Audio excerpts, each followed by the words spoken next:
It's the single biggest mechanical system in your entire home. It works tirelessly day and night. But let's be honest, most of us don't give it a second thought until it fails, right?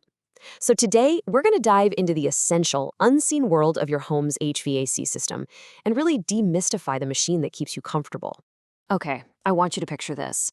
It is the hottest day of the year, just sweltering, and you walk over to your air vent hoping for that blast of cold air. And what do you feel? Warm air. It's an absolute homeowner's nightmare, right? That moment of pure panic. Well, that is exactly the kind of high-stakes problem we're going to unpack today, so you feel prepared, not powerless. All right, to really understand the insane pressure our systems are under, we're going to zoom in on what I like to call a true HVAC battleground, Cincinnati, Ohio. Now, you might be thinking, why Cincinnati? Well, by looking at a city with such a demanding, extreme climate, we can learn some universal lessons that apply to pretty much any home anywhere, including yours. So here's the most important thing to get your head around. Your heating and cooling system isn't just some passive box sitting in your basement. No way. It is an active machine in a constant grinding war with the outside world. We're talking a battle against heat, cold, humidity, and yeah, even the ground right underneath your house. And in a place like Cincinnati, trust me, the enemy has a lot of different faces. You've got these summers with just crushing humidity that's a perfect breeding ground for mold.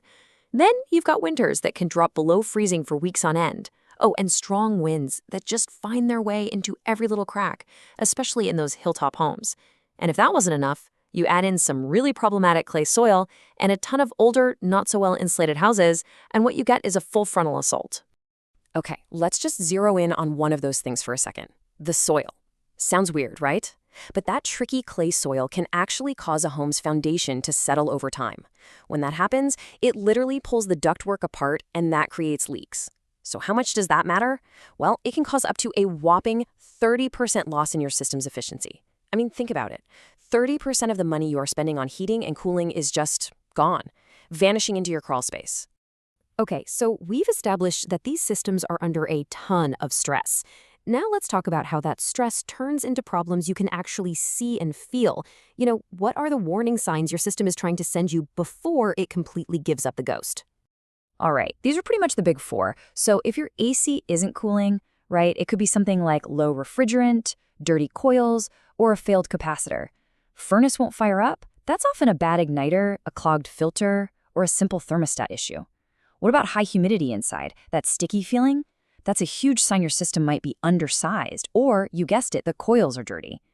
And finally, those uneven temperatures, one room's an icebox and another's a sauna, that almost always points right back to those leaky ducts we were just talking about. Sooner or later, you might get that bad news from a technician, and suddenly you're facing this huge, stressful financial decision. Do you pay for a really costly repair, or do you just bite the bullet and replace the whole dang thing? It's tough. But what if I told you there's a simple rule of thumb that can bring some incredible clarity to this exact moment? It is called the $5,000 rule, and it's brilliant in its simplicity. Here's how it works. You take the age of your HVAC unit in years, and you multiply it by the estimated repair cost. If that number you get is more than $5,000, it's a really strong sign that replacing it is probably the smarter financial move. Basically, it's a gut check to stop you from pouring good money after bad into a system that's already on its last legs. So how do you actually apply this? It's dead simple. Step 1. Figure out how old your system is. Let's just say it's 12 years old. Step 2, you get a quote for the repair. We'll say it's $500.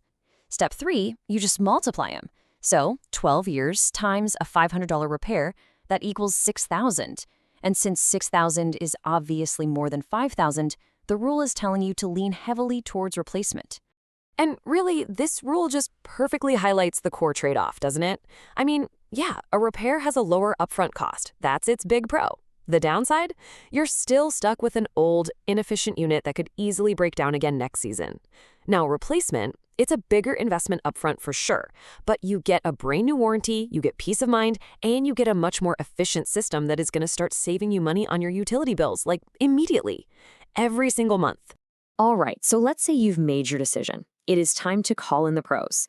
And for a lot of people, this part is a huge source of anxiety. You're wondering, are they going to be honest? Am I going to get hit with hidden fees?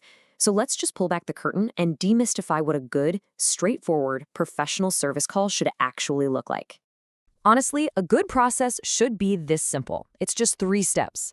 1, you call, describe what's going on, and schedule the appointment. 2, the technician shows up, figures out the problem, and then, this is the most important part, they explain it to you and give you a clear, upfront estimate.